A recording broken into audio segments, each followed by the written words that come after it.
In tonight's Government Insider, deteriorating service at the Internal Revenue Service. It's tax filing season, a time when the IRS assists tens of millions of taxpayers and processes 100 million taxpayer returns.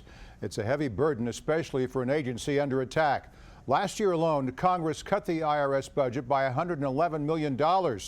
Their responsibilities also increased because of Obamacare and the rise in identity theft. For more, I'm joined by Chris Mihm, Managing Director for Strategic Issues at the Government Accountability Office. Chris, how did all of these factors impact customer service at the IRS last year? Well, the good news is that IRS did effectively process those millions of tax returns that you mentioned and did give priority attention to the Affordable Care Act and identity theft. The bad news, and it is bad news, is that service levels decreased significantly. Just to give you one example, on telephone service, there are only 4 out of 10 people that called IRS that wanted to speak to an IRS customer service agent were able to get through. And if they did get through, it took them an average of 30 minutes before the call was actually picked up. Wow. Now, this is a big deal, and it's a big deal just in terms of context. In 2010, 74% of the people got through after an 11-minute wait. Why this matters so much is 2 reasons. One, service is absolutely essential in order to, citizens deserve this in order to make sure we have an effective tax system.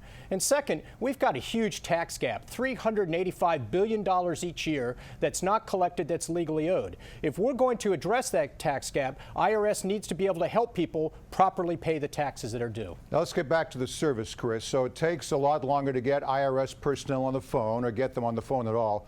What about when a taxpayer does make it through? Has the accuracy rate of advice fallen off?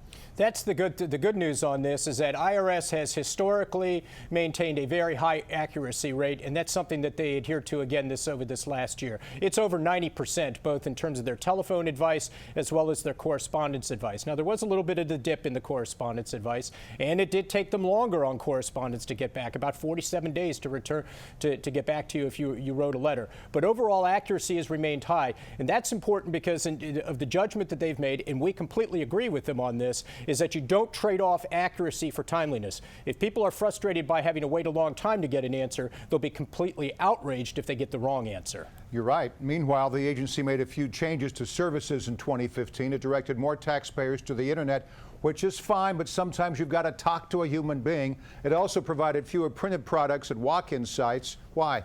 Well, this was all part of a concerted strategy in order to move people more and more to the internet where it made sense. There were much fewer documents, as you mentioned, that were available at walk-in centers. One of the things that they're also doing with walk-in centers where it's not uncommon to have to wait 30 minutes before you can see somebody there is to start testing whether or not an appointment process would work there. That's something they're looking at a variety of different centers. They'll probably end up expanding it. Is this a budget issue or an efficiency issue? It's a lot of both, as it were. That certainly their budget has gone down, as you mentioned at the outset. In fact, since 2010, their budget has gone down 10%.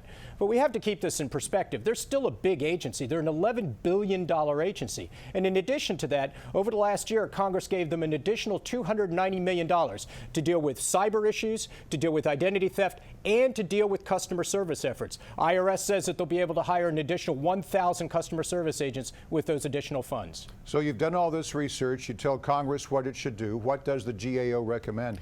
It actually falls into 2 broad categories. One is that they need to address the open recommendations that we've made from prior filing seasons. We've got over 20 of those that are out there. And in fact, in December, I wrote the IRS Commissioner, John Koskinen, who I've been honored to know for over 20 years, a letter outlining what I thought were the priority areas that they needed to give attention to out of all the recommendations that we have open at IRS. The second thing in particular to the filing season this time around is that they need a concerted customer service strategy that looks across the various platforms of the walk-in centers, telephone, correspondence, the web, that understands what citizens need, how they want to access that information, and the most efficient, effective way to get citizens the information they need so that they can accurately pay their taxes. It hasn't helped, Chris, that they've been under the political 8 ball and getting ire from a lot of people because of the targeting of some of these conservative groups we heard about a couple of years ago.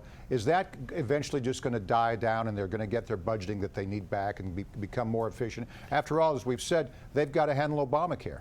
Well, it's a very difficult budget environment, certainly for IRS, and they're not popular even in the best of circumstances, right.